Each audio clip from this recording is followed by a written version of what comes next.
the electric vehicles in one way is going to serve for the mankind towards the saving the nature because of lots of factor that it affects towards the environment, and the nature is gets saved by the key adoptions of the electric vehicles. And at the other end, it is working more towards the energy. So we are able to save lots of on the things of energy. So batteries are one of the important factor for the electric vehicles towards the uh, construction, towards the cost, and towards the benefit side. So that's why this first session has been kept all around the batteries. And in this first session, I'm going to talk you about uh, the how the batteries are there for the what are the different types of batteries, the how is it a choice or a compulsion, and thereafter what are the different varieties and selections of the batteries are, and what are the different safety aspects that we have to see towards the uses of the batteries, and what are the future batteries that we are going to have. What are the different opportunities, the curve, and all the things that we are going to see in this session today in the first day, right?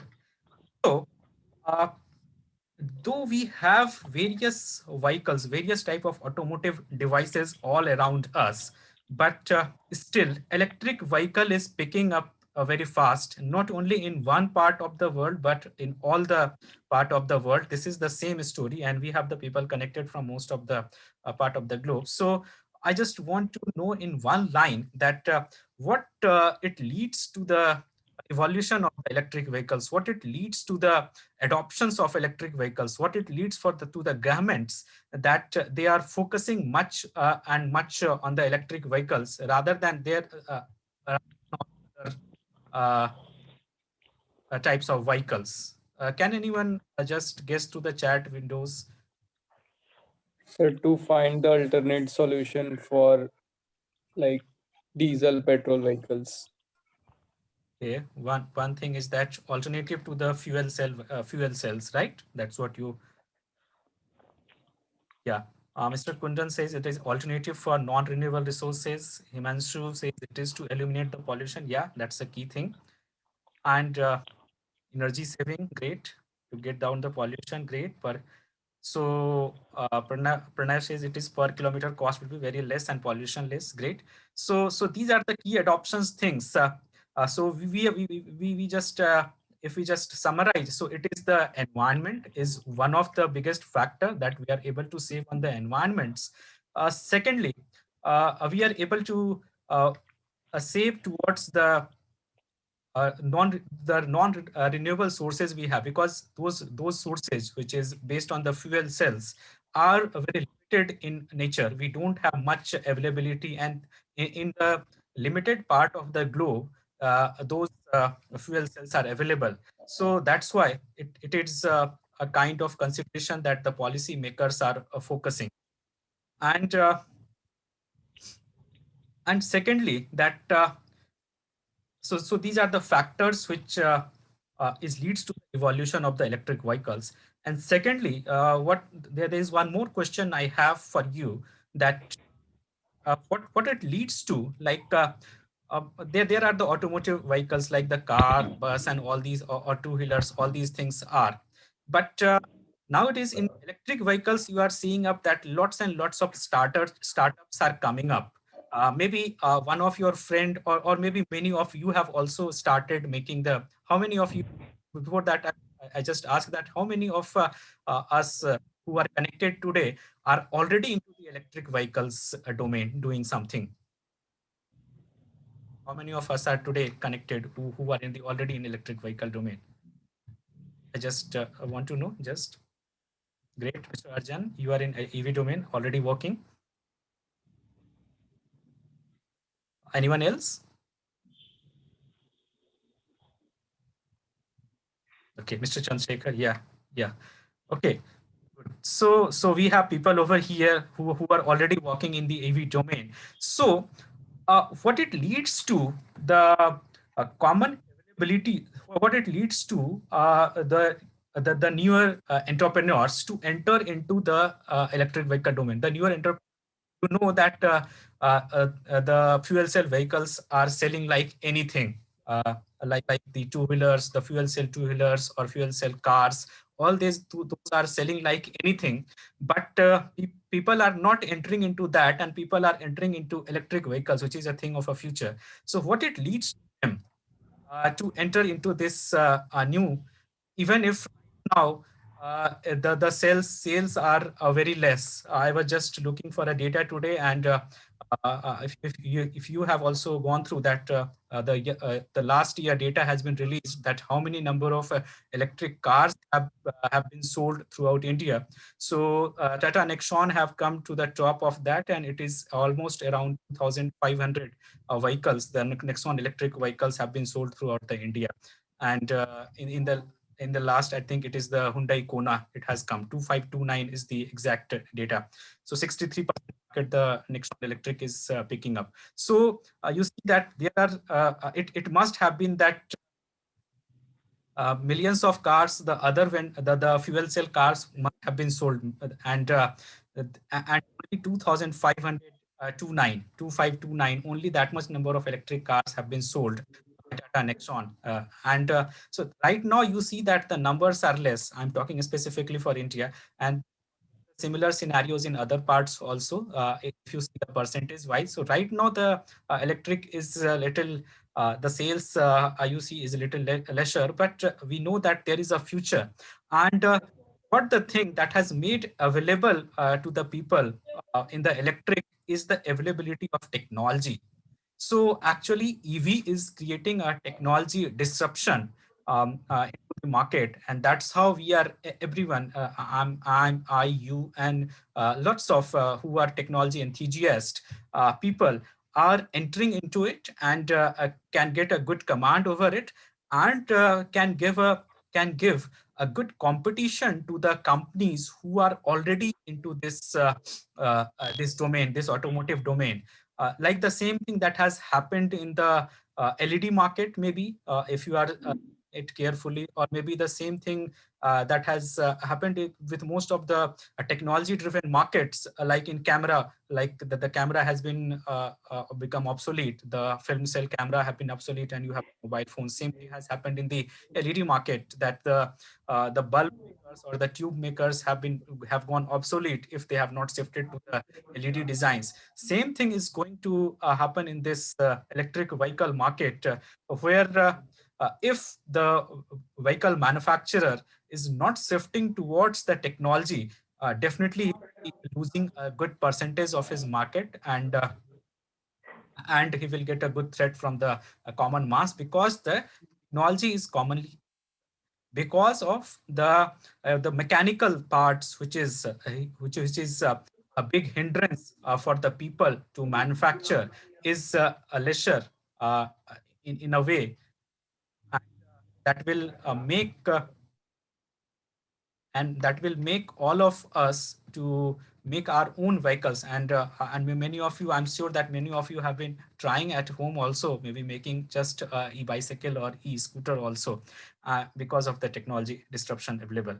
So this is the answer, that technology has made the EV at such a level playing field, that you can enter into it, and there is not much problem that will remain. If you have interest, if you have the little know-how of the technology, you can start in this domain, and definitely a good learning will be required to develop a quality product. So we can enter into, but definitely a good learning curve is required, so that you can develop a good quality product, which will be not only comfortable on the standards of what is being laid. So there are the two things. One thing is the standards that is being laid by the policy makers, and another thing is the standard that is suitable for the customer. So until and unless you are not making the thing which is suitable for the customer, that a vehicle design will not be perfect. So you have to work on both of the perspectives, as a vehicle or as a technology designer in this EV domain, because you are directly relating to the uses of the customers and his money involved. So this EV enhancements is having a good impact on the mechanical parts, because you can see that we have 50% less movable parts than any of the IC engine vehicles in the EV. And same way, it is reducing our design cycles. So if we have the less movable parts available in this uh, vehicle, so our design cycle will be lesser, and we have to see the aerodynamic designs, but you don't have to bother towards the engine design and all the things. It is the a simple powertrain design that remains. And if we don't have the much mechanical parts, so the maintenance is less, stocking you have to do less, and you have a good flexibility of the designs, because you are not fixed with the mechanical parts fixations. So you have the flexibility to design various types of frames, and you will see that you see that in the automobile, compared to the automobiles, we have various kinds of innovative designs coming up one a day and after in the electric vehicles. Like the IC engine vehicles that you are using, like car has a fixed shape, the two-wheelers have a fixed shape, the bus has a fixed shape, but in EV, every day you will see a new design that looks pretty cool to the eyes, and it has the good performance also. So that's a design flexibility that we have, because we don't have much movable parts. We have a simpler electrical and electronics materials inside it, which we can fix, and the evolution is happening. The lots of work is going on, so that we can reduce those size of those electronics and the electrical parts also, so that we have a better features. And just for the comparison purpose also, you can see that if it is a normal fuel cell vehicle, so against of 100% of fuel inputs, you are getting just the 13% of the transmissions. And in the hybrid, where we have the battery and the fuel both, so little more improvement is there, and we have the 19% of the transmissions. But in case of the battery electric vehicles, it is a wonders that we have only 10% loss in the powertrains, and 14% loss in the drive cycles, and 76% of total power output that we get for the transmissions, which we lose in the drivings. So so that's what we have the good power available also in the battery electric vehicle. And if we design good, so with minimal inputs, we can give the user flexibility of a higher and that's how you have to design. Okay, how many of you are thinking that uh, just come up?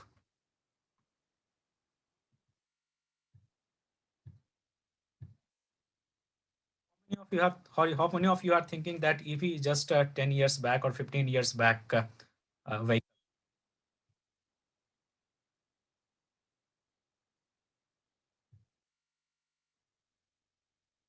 How long before the story of EV is going back? Any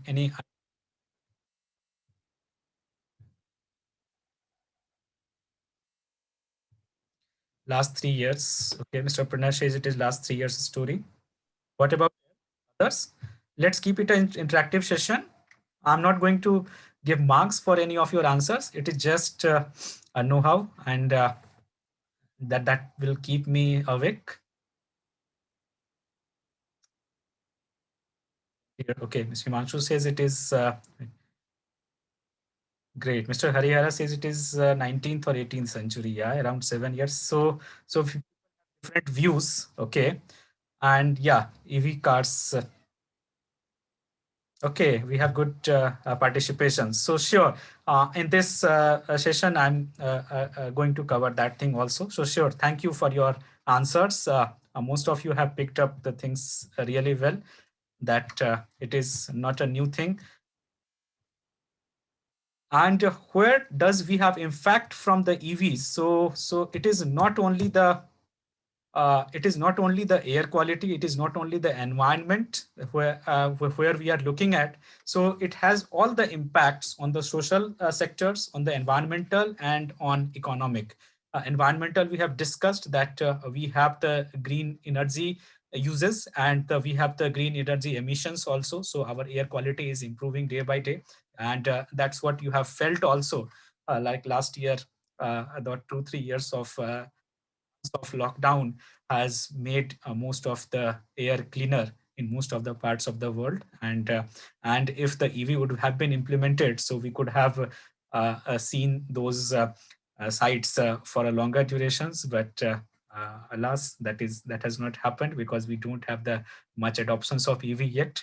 So that could have been uh, stabilized if we had the EV there. But since then, lots of sale in the EV sector has happened, and people are now understanding that the EV is the future and it is the requirement to keep us safe. So on the social parts, so we have the renewables through EV batteries could be renewed, and it could be recycled. Thereafter, we are parts of the energy, and so same way, if we are doing this, so we are able to increase the efficiency of our power plants also, because we don't have to waste much energy in the extraction of the in the extraction of these fuel cells. Okay, and and this thing will make us self-reliant. The thing that the every country is looking for, a self-reliance in himself. So yes, if you have the technology, the automotive, the normal fuel cell automotives are in the hand of the few companies, and who are from the specific countries that you see. And if you have to start a new automotive plant, so either those companies start, or it is the collaboration happens. But every country is looking for the EV, and these EV technologies are making the countries self-reliant. So in terms of India, if I take, so it is, and in automobile, you see that we don't have much IPs available. Lots of foreign companies are there, but in case of electric vehicles, we are not far behind the world, and almost we are going parallel, hand to hand, in the technology development for the electric vehicles. The companies are setting up their plants, and you must have gone through the news recently, this week also, that some new happenings are there. So we are in hand to hand, and that's what the gain that not only India but all the countries are looking at for the self-reliance in the automotive domain. But still, there is the problem, and there is a not much of adoptions has happened. So what are the factors those are? So there are some factors I have mentioned over here, but this is not only these factors. There may be a lot more in your mind also. And most of you, I've seen that you are from the domain itself. So maybe you can also put your views over here, that where do you feel that what is hindering the adoption of the vehicles into this into the common mass. So is it the cost, or is it the supplies of the components, or is it the right battery availability, or what? Is anyone having a different, more, not different, but if anyone having the more points on the hindrance factor of the key adoptions of the technology, he is welcome to put his line in the chat window, so others can also note it. And exactly, so Mr. Pranay says it is regulatories requirements. So battery capacity, packaging. So battery, one thing that there the problem is electricity problem. So electricity problem is your charging problem that you want to say, Mr. Dharan? The batteries is one of the key factors. The batteries and the charging infrastructure, I can see the one of the key consideration. And Mr. Chandrasekhar says it is the customer awareness. Yes, so that's what the task that take that the customer needs to be made aware for the adoption of the technology. So as I can, So, good evening, sir. good evening.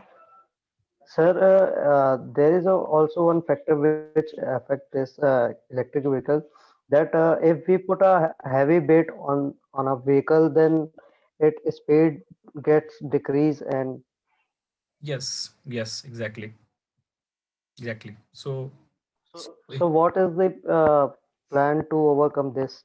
So is okay, there any plan okay, for? okay. We will discuss all these things during the question answer session. So please keep remember this thing, and we will discuss this thing in the question answer session.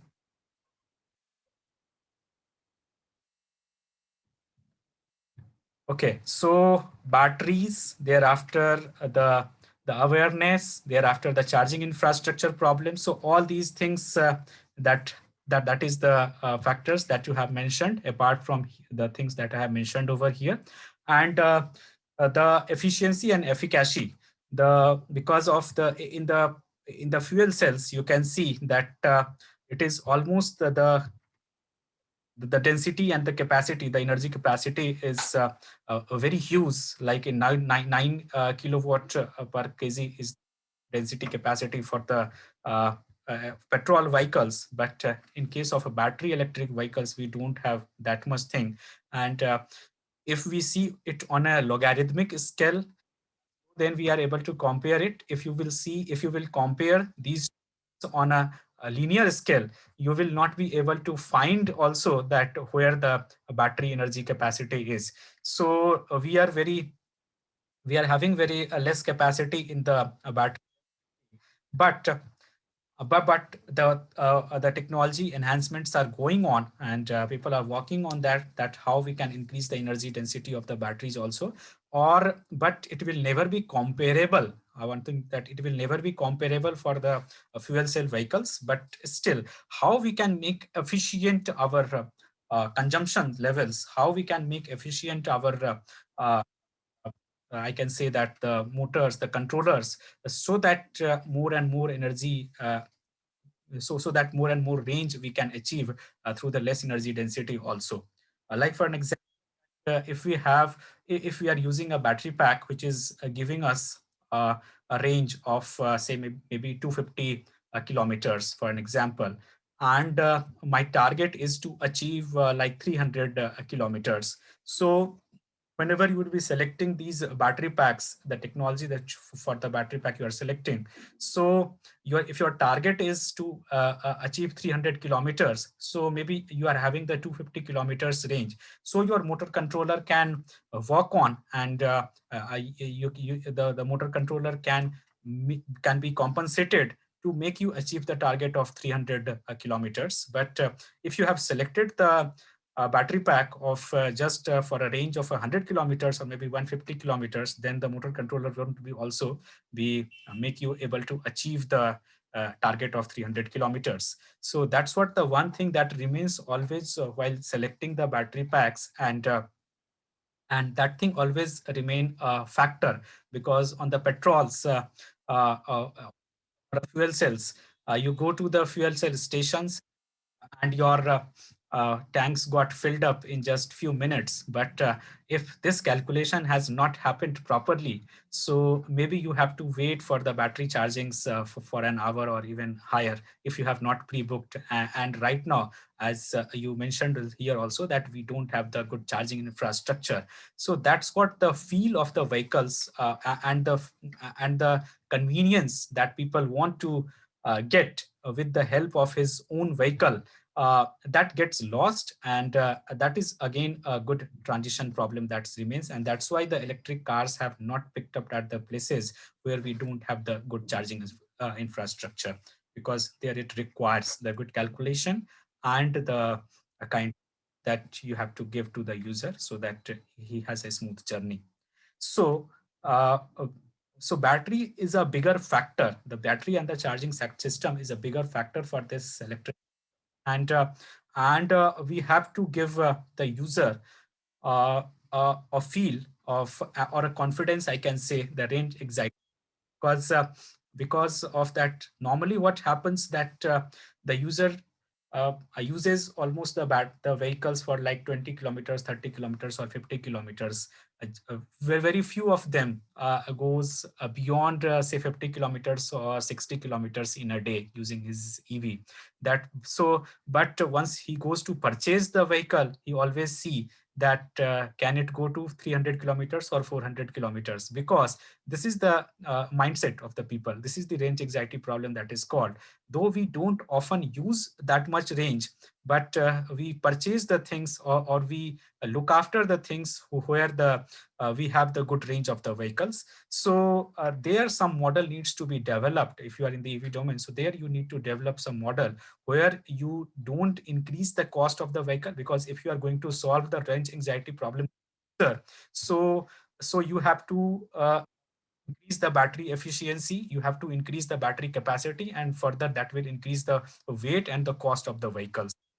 But if you have to deal and if you are not going to increase the cost and the weight of your vehicle, so you have to develop some model through which you can reduce that range anxiety issues. So, and that's how you can make your vehicle affordable also. So these are the transition problems that we have. So we know that electrification is a reality. We have to, in one or other way, we have to go towards the electric vehicles, or maybe it's a good alternate. And despite of lots of problems we have still in most of the parts, like there is a availability of the raw materials, the cost, the grants thereafter. These are the kinds of things, and these are the skeptical questions are there in the mind of the people. But this is a reality that we have, and and we have to think towards that, how we can make people towards the electric vehicle movement, how we can make. And if I see that what are the pillars, so this whole ecosystem is called the e-mobility system. And if I have to see the pillars of these e-mobility system, the four pillar based system, where one is first pillar is your vehicle itself, which is maybe a PHEV, or a battery electric vehicle, or a plugged electric vehicle. The second important pillar of your this e-mobility ecosystem, your batteries. So the type of the battery which you are using, and the management system related to it. So there is electronics related to that. So that is very much important. Thereafter, how do you charge your batteries? Because they need to be charged. So either you have a charging infrastructure, you have a swapping infrastructure, or maybe you have the charging stations, or charging maybe at your home. So there are the various methods are there. So de-energizing system is one of the important pillar, which is I can say the backbone of this electric vehicle ecosystem, because until unless it won't have the adoption won't happen. And thereafter it happens the R&D capacity, the capacity, and all the things of the country. So these four pillars are there, and the country who has a strong hold in all these pillars will be able to achieve the self-reliance domain. So now I am coming back towards the technology side. So this is the ecosystem that we have seen. And if I see this image that is in front of the screen, so this is a complete all electric vehicle image that you can see. So the people who are new to the electric vehicle domains, for them this image is special. So you can see that if you are talking about, maybe you are well aware of the automotive vehicles, the fuel cell vehicles, you must be aware of that, what are the components and what are the key elements are there in fuel cell vehicles. But if I'm talking about the electric vehicle, so this is the key components of any of the electric vehicle is. And you can see over here that we have the battery pack over here. So that is the traction battery pack, which is there to power the complete powertrain of this vehicle. And we have the charging system. So it is an onboard charger also, like if a regenerative braking system or something is there. So we can generate that, we can translate the mechanical motion into the electrical energy, and that could be used to charge the auxiliary battery, or this is the auxiliary battery we have. So in in the designs, there are two types of designs are kept. One is that only we have the primary battery, that is called the traction battery pack, which is used to drive the motors of the vehicle. Or in some of the designs, we choose to have the auxiliary battery pack also, like you have the uh, various lighting systems, the infotainment systems, the air conditioning system, such kind of things that you have to run. So that could be run through the auxiliary battery pack. So it is the choice of the designer that how he will be charging these auxiliary battery packs, either through the translation or either through the mechanical motions or through the main battery pack. Thereafter, we have the charging systems, and thereafter it is the traction motor. The electric traction motor is there, and these are the converters, the DC-DC converters and DC to AC converters. Those things are the inverters actually. Those things are used because this is working on 400 volt generally, the cars are. So we have those inverter systems also running inside it. So you can see that apart from the traction, apart from this battery pack, which is there on the hold the complete complete base, we have very less number of movable components available, and we have a good space available in the vehicle to design the things. So and the important part is the battery over here. So battery is almost in 91%, that the battery has in the automotive domain specifically, if I'm talking about. So almost 91% of the sizing is there in the automotive domain, the batteries has. And almost in all the automotives, the batteries are being taken. And these are the different segregations, like in transportations or like in energy storage, where all these batteries are being used. There may be some specific type of chemistries which is being used, but in automotives, it has the most uses of these batteries are. So yes, this is the slide which for which I have asked you the question. So most of you have answered that it is not a new thing, and it has a story way back. So yes, EVs are returned actually. It all the vehicles saga all started with the electric vehicles only, where first these lead acid batteries were used. So initially those lead acid batteries were used. Which was called the golden era of this electric vehicle in late 1800. And but there was some problem, like that these lead acid batteries have very huge weight, and we don't have much charge capacities also available. So that led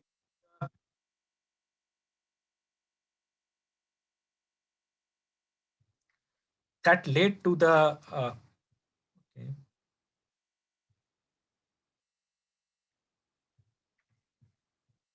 Is PPT viewable to everyone?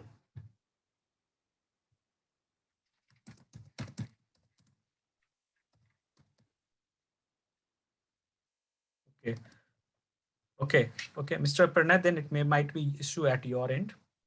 Okay. So this is the this is the region which led to the shifting of vehicles from the battery electric to the IC one. And so this by 1920, this IC engine vehicles have started dominating the market, because we have the a huge energy density available in these fuel cell vehicles. But again, we know that initially it is the interest, and thereafter the limitations are there in the fuel cell vehicles. So that has again shifted us back to think about the batteries, and to think about the new technologies in the batteries, which could be possible to be used in these vehicles again. So again, this 2017, or maybe before that, so it all started around say 2015 or 16. Again, some more interest have started been going towards the electric vehicle side. And it is not only the environmental constraints, but it is the shift, that is the renewable things that those renewable things are required, and the things that needs to be saved, those limited source of energy need to be saved. So that's why it again gave a shift. And so this IC to EV transition is still in a progress, and I hope we will be able to adapt the things very fast.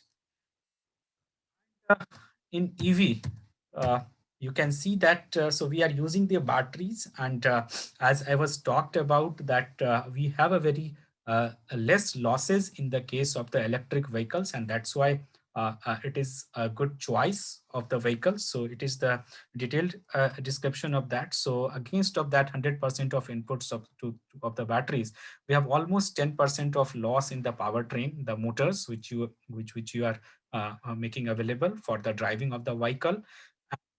Driveline losses, like you have the electronic components, and the electrical loss will be there in the line for the driving of the motors, so from the mechanical from this mechanical motions. So that's how this 14% loss is there in the drive line. And then you have almost 76% of power that you get for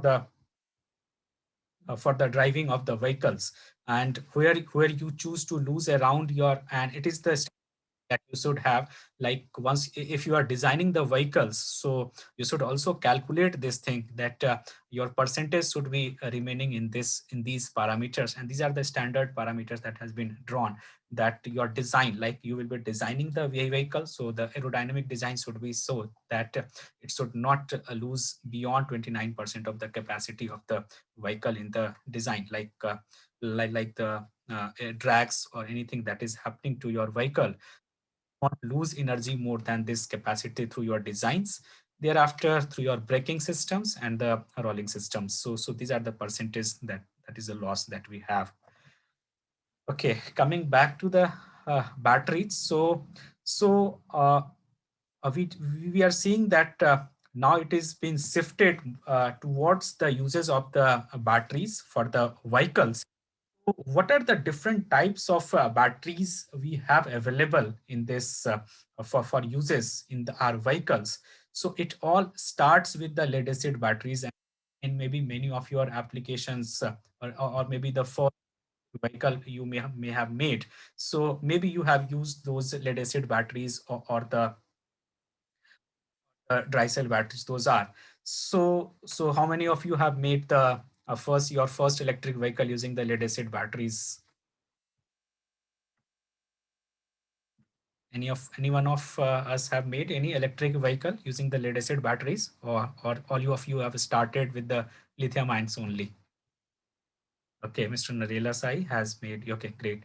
So yes, so is still in most parts of the world, the electric bike. Yeah, most of the parts of the world, the e-rickshaw kind of the or auto kind, the structures are being using those lead acid batteries still. Though shifting is happening towards the lithium ion chemistries, but still due to the cost issues, these low cost vehicles are not still shifting. But this all starts with the one choice that I'm talking about. So these are the different batteries that could be used. And here is the pros and con of the batteries that is mentioned. So in the blue one, it is the pros that you have, and the red one is the cons the every battery has. So the lead acid is very cost effective, and recycling is very easy. But in case of the energy density, we don't have very much energy density available in these batteries, and the weight is very huge. And the third thing is that you don't have the stable voltage output in these lead acid batteries. The drop curve of the battery is very high. So if you are using it for the automotive applications, so it becomes really a pathetic situation most some of the times, where right now maybe you are seeing that your battery is charged almost 100%, and maybe you have gone 5 kilometers and hiccups have happened, and you are seeing that I have only just 40% or 50% of the battery capacity left. So that may happen, and this is due to the not stabilized curves of the we have in these lead acid batteries. And NiCad is another choice, but it is not been used much, the NiCad and nickel metal hydrides, due to because of NiCad that there is a much of environmental constraint is there, and weight is very high in the NiCad batteries. And in nickel metal hydrides, the self discharge rate is very high. So if your battery is not being used, so the discharge rate will be so high that maybe it will drain itself. So that's how these nickel metal hydrides are also not being used, because if we are not on a constant charging process. So then the lithium ion technology have come in, and with the uses and with the evolutions of the lithium, more evolutions in the lithium ion technology, these battery technologies are evolving. These battery technologies are evolving, and this is going to be used much and much in the battery vehicles. There are few questions coming up, so wait, I will answer the questions at the end. You can put the questions over here, and we'll answer the questions at the end. If it is a specific question, I will see. If I will see from the session itself, if in a larger interest, then I will answer it right away.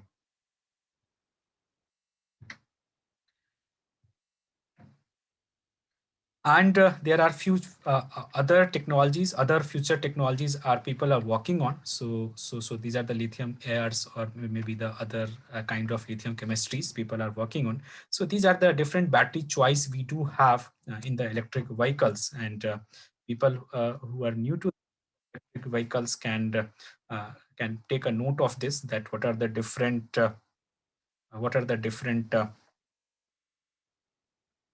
uh, batteries are being, what are the different battery chemistries we do have available. So, okay, that's a chemistry that we have. Okay, there is a question about the lithium air. So right now, only the hype curve is being drawn for the lithium air chemistries, and the compressed airs used for that, for the lithium air. Uh,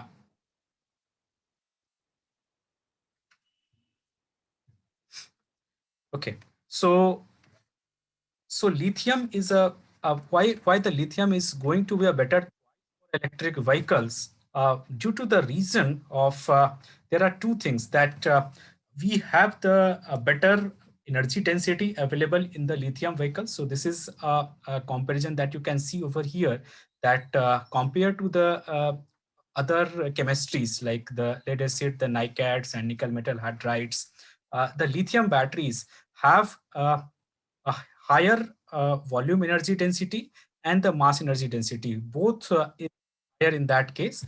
And the mass energy density makes it smaller, because in a lesser mass, you are getting a higher watt hour, higher energy that you are getting. So that's how you can make a lighter battery. And the shape and size could also be reduced if we have the volume. In this volume, we have the more energy available. So the on both of the parameters, volumetric and the mass energy density, the lithium batteries are at a higher level. So that's why it is becoming a choice. And if it has been compared on the graph of the practical there are the two things, that the theoretical energy that we uh, calculate for the batteries, and the practical that we use to get from the battery, because the practical conditions are dependent on the various road conditions and the usage conditions of the vehicle. So that's what we get in the lithium ion, the practical energy that you get, the practical specific energy that you get, means actual energy that you get is in a better respect compared to the theoretical specific energy which you have calculated, like in lead acid of the scenario that I have talked to you.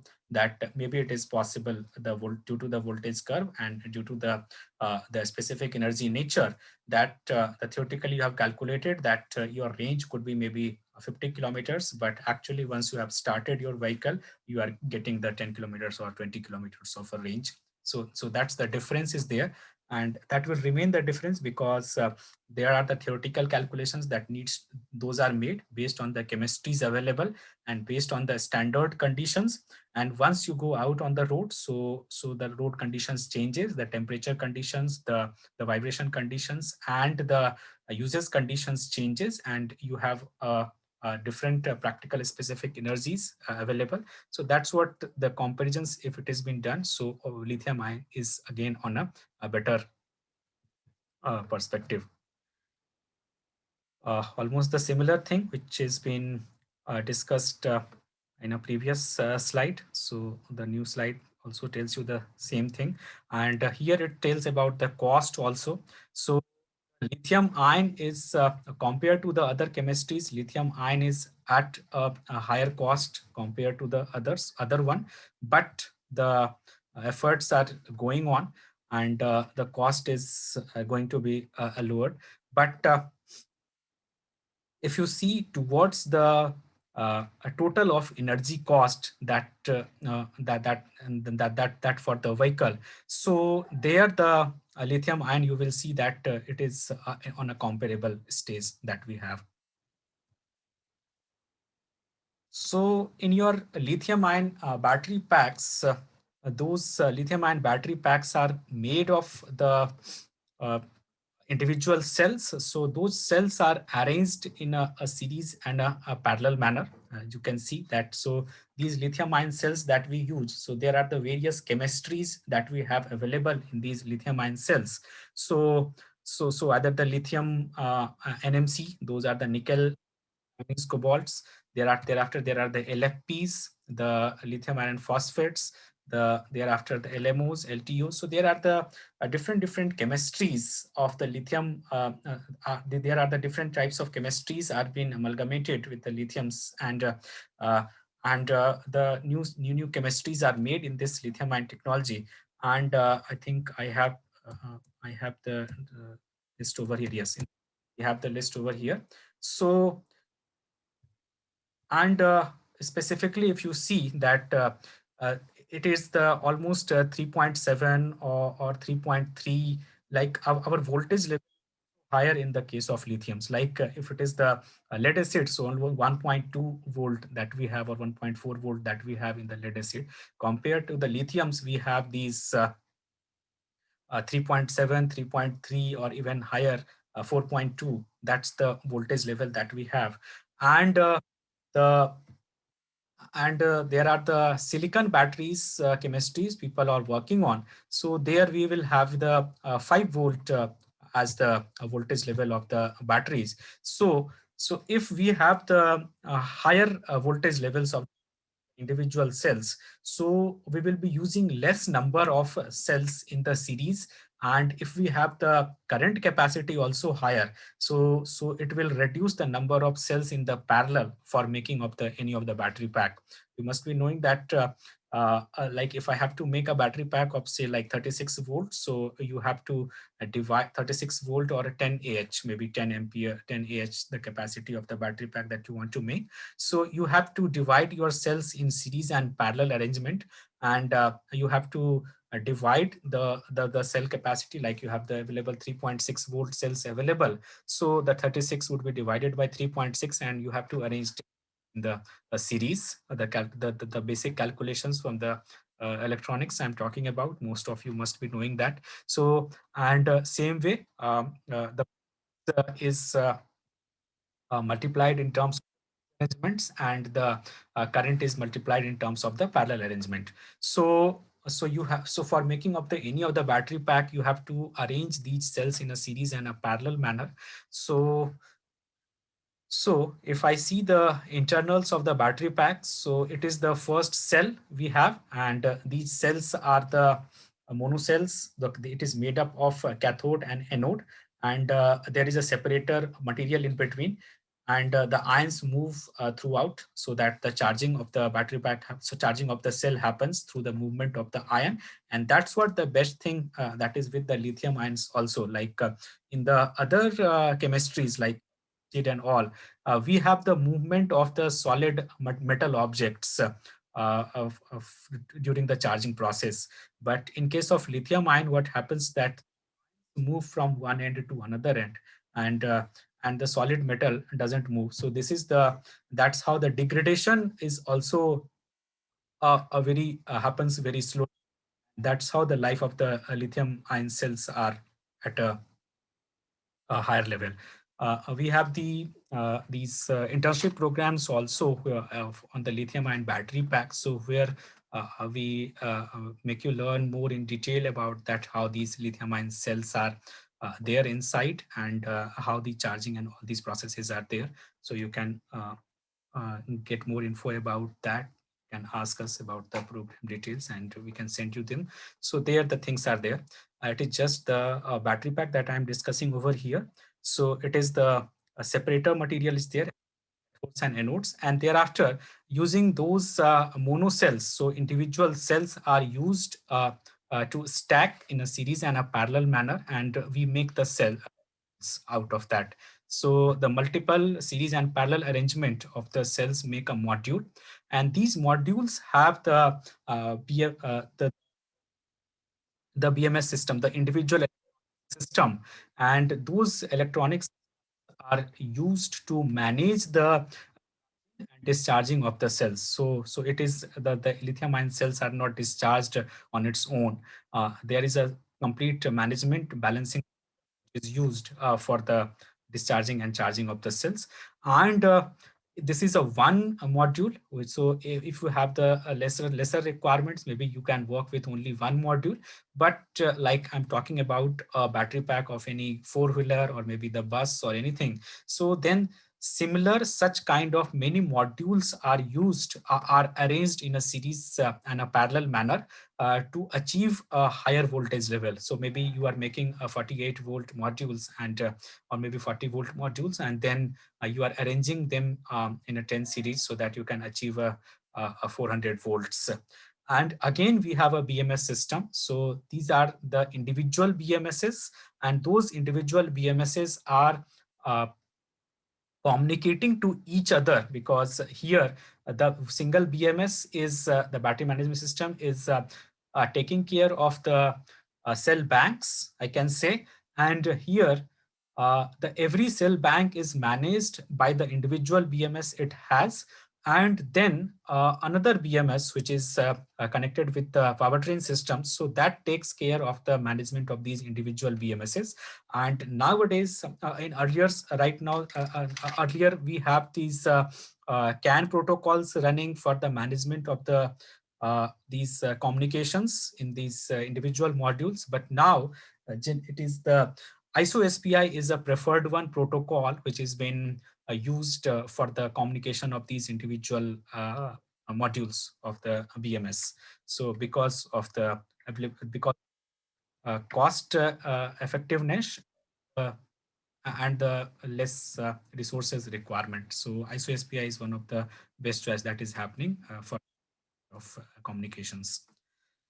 And so we have the battery pack made, and if you have to stack those battery packs, so then it becomes the battery bank. So where we have the multiple such battery packs arranged, and then it makes a complete energy storage.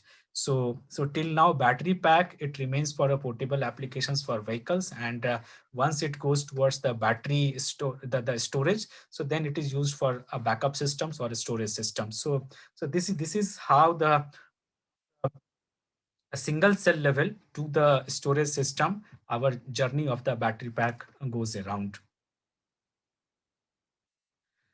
And I was talking about that we have the different chemistries in the lithium ions. So these are the lithium ion different chemistries. Like we have the most of you are must be using these NMC cells, which is mostly used for these two-wheeler vehicles and such. So NMC cells, and these are the area graph that it shows you that on which parameter the which one chemistry is important one. So this because different anode and cathode materials are used for the with the lithiums to make the different chemistries of the batteries, and with and every type of chemistry has some benefits or some drawbacks. So based on your requirement and based on the availability and based on the cost, these chemistries are selected. So in our actually this is the first, and in the next series of this masterclass,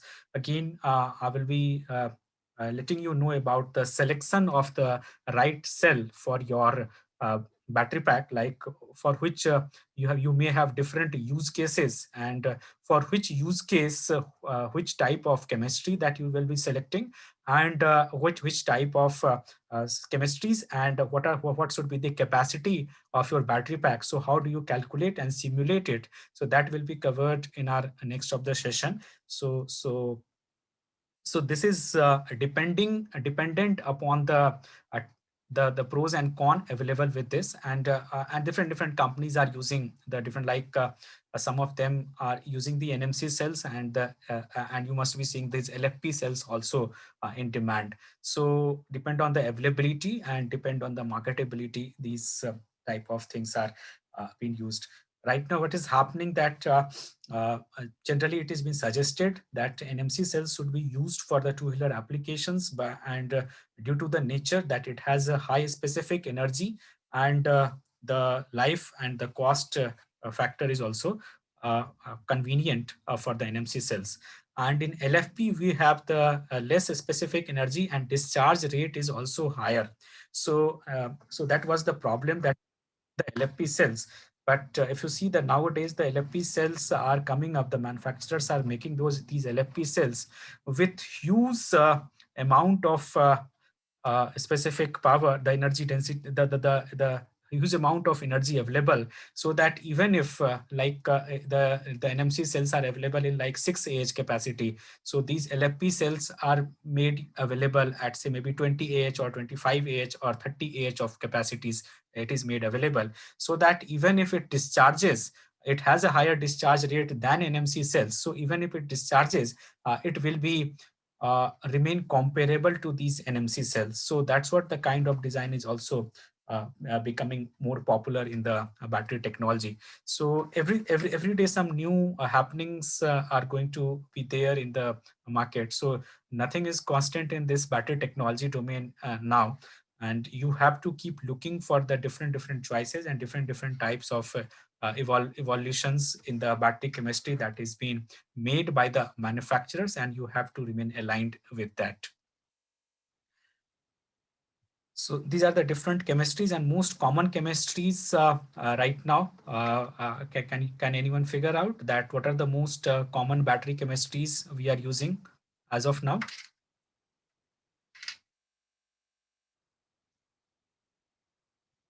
What are the most common battery chemistries we are using as of now? Mostly the people who are in the domain can tell better.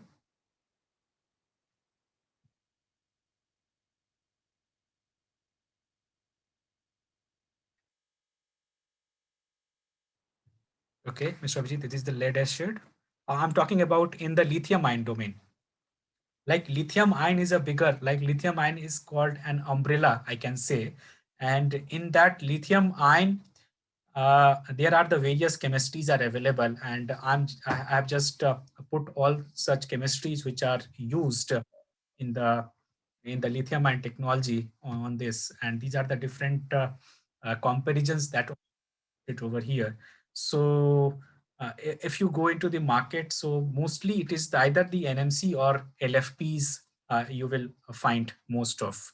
And so if you are going to select for your application, so either you will be selecting both of them, because these are the two very common available battery that the cells remain available. So if you are selecting NMC, it is good. It has a good it has a less discharge rate and the good specific energy available. But LFPs, you need to see that the chemistries you are using. So if you are using the LFPs, so you have to look at the specifications which is there. So with the LFP, and you should not be choosing the less AH capacity of the LFP cell for your battery pack.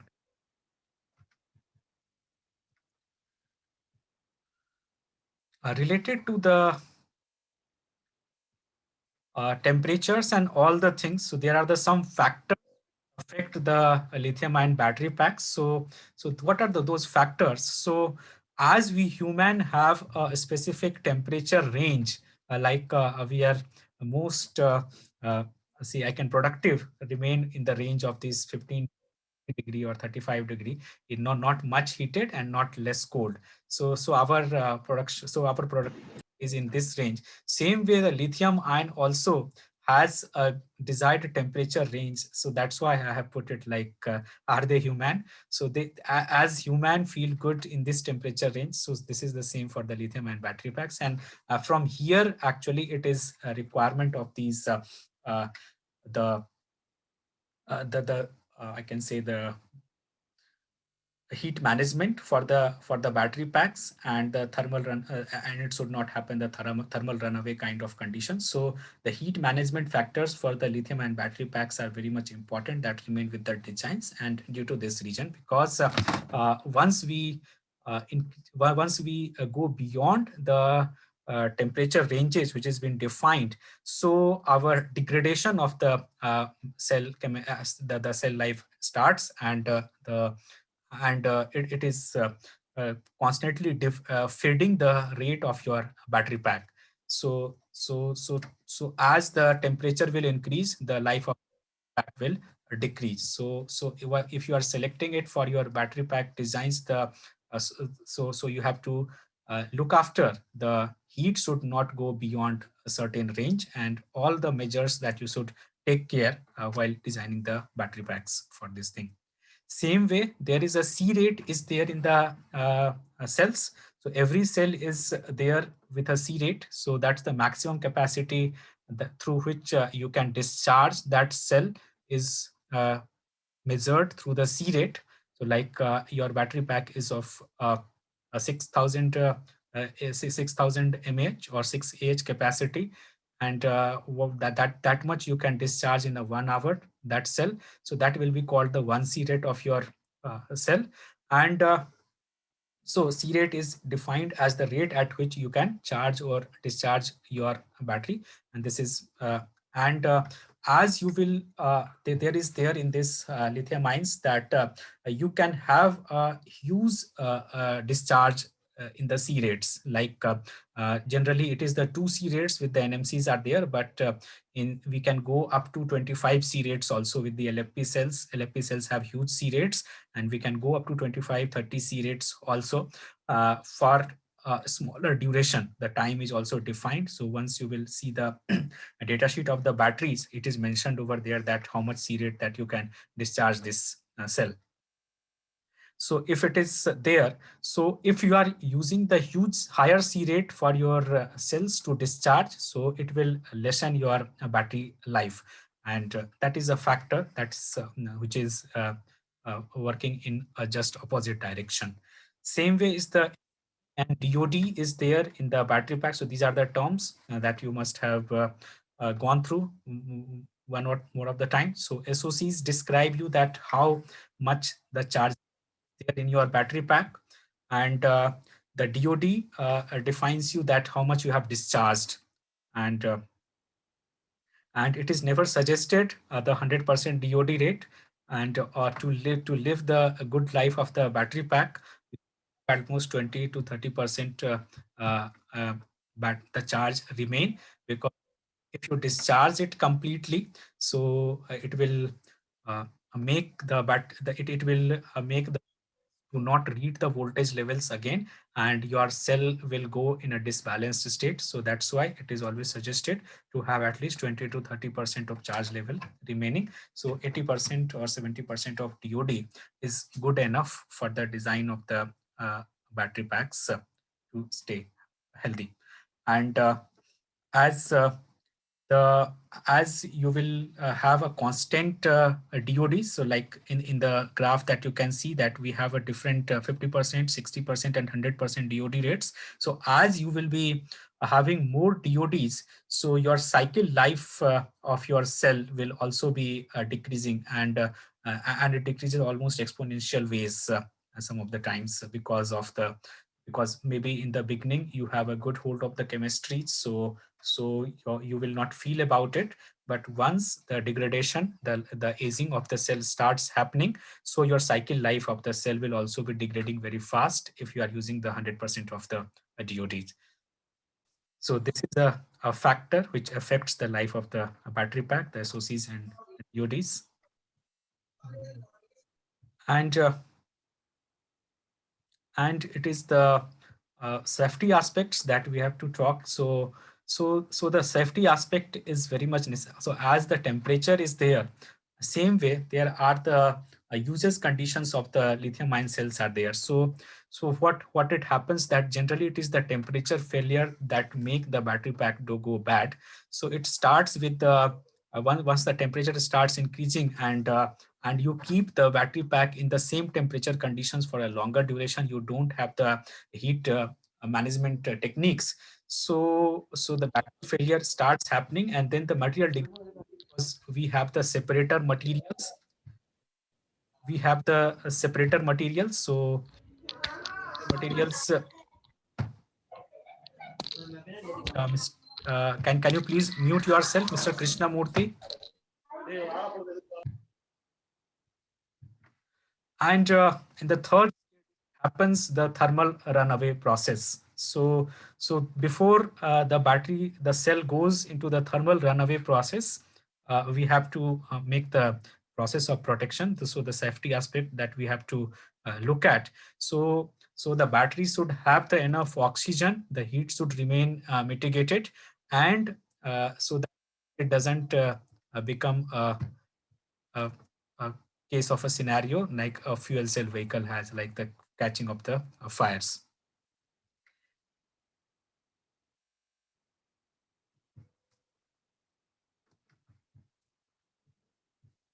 So what are the new things that we can do in this? What are the opportunities that in this lithium ion domain? That so there are 2-3 things that we can do. One is that either you worked in the R&D sector of the and battery packs, and find the newer electrodes and electrolyte materials to develop the lithium ion battery packs with higher energy and higher capacities with safety standards, like the new chemistries, and which I have talked about, like the lithium air, or maybe the enhancements piece that is happening. So this is due to the uses. So this is the material science that I'm talking about. So there is a one approach is there where you can work on. Second is the development of solid state lithium ion battery packs, which could be at a better safe stage, like the lithium ions, the ions that you are using, and there are the lithium cells which you use for the lots of electronic equipments, and they have also the good safety standards. So that's what I'm talking about, the solid state lithium cells. So which is uh, which have the solid electrolytes materials, the ion movements are not there. So such kind of innovations that could be done in the, so all this is towards the material science approach. And towards the electronics and the design side, what we can do, that we can develop good mechanisms for the charging systems. So one is the standard charge that we are talking about, and second, the chargings within the vehicle itself, the regenerative braking system that I'm talking about. And so that's what we can work on, and can develop, can increase and can enhance the ranges, so that we would have the better feel and the better convenience of the vehicles. Or secondly, we can try to integrate the fuel cells with the batteries, or maybe the supercapacitors are also, but there are some limitations with the supercapacitor uses. So these are the different things where there is the opportunity and there is the scope in the lithium ion battery design. So apart from the battery pack designing, and apart from the electronics you are designing, these are the areas where you should look at, and can lots of work could be done for the adoption of the electric vehicles more and more, so that batteries are the bigger factor into this electric vehicle, and that can hold the And if we have the good technology available at the battery pack side, so it can hold the more people towards it, can bring more people towards it. So how we can make better sustainable batteries? So some it's mentioned over here, like we can use toxic materials, the supply chain, thereafter the efficiency and efficacy of your battery packs should be higher.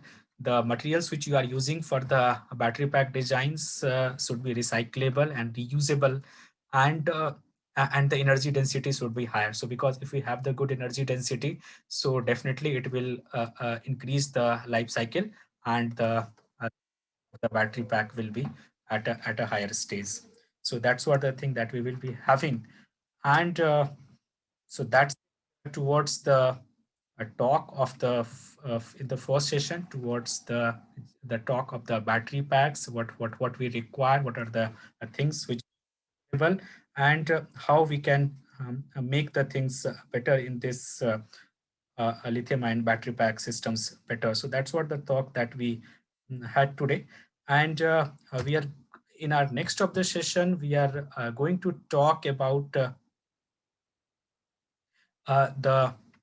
the battery packs. Like you have the different use cases, and for different use cases, how do you estimate the capacity? So there are the simulations. So one thing is that there are the formulas, and through formulas you calculate the things, and can work directly on the hardware. Maybe directly you start going to the design of the battery pack using the hardwares, but that will do what? That maybe the things have not been successful that much, and you will feel that I have designed a wrong battery pack. So that may happen. But if you have the a good formula for the capacity estimations, you have the simulations models available for the capacity estimation. So it will be very less chance that it will your the battery pack design will fail. So what are those? How do we do those simulations for the different use cases? So we will be looking at in our next of the session of this series. And how do you select the cell, and thereafter the specific battery pack designs and thermal effect of the battery pack you have. So these are the things in the next. Apart from that, some were asking that we have the other masterclass series also running in. So this is a one EV masterclass series, and today we are talking about. So we have the sensors series, and you know that IoT is a very thing in demand. Like if you're in electric vehicle domain also, so you have lots of uses of the IoT, and the IoT is a one thing, but IoT security is the most important thing that you should have with your designs, because until and unless the networked thing which you are producing, the networked thing which you are giving to the people is not secure enough, it will be of no use. So we have the other masterclass series is in the IoT security masterclass series and a sensors series. So that is going running parallel, and that has started already. And in our next series of IoT security, this is specific on the automotive networking security, planned on 6th of February. So maybe you can join this also. You can go to our Facebook page, or you will get the emails also. You can register it, and can take benefit of the sessions. This is our contact details. I first give you the feedback link, and so you need to fill this feedback form. I just give it to you. And through this feedback form, we will be able to capture your attendance also. So in the chat window, I'm just giving the feedback form.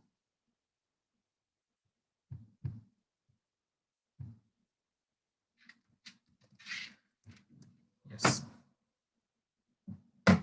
So this is the feedback link I have shared.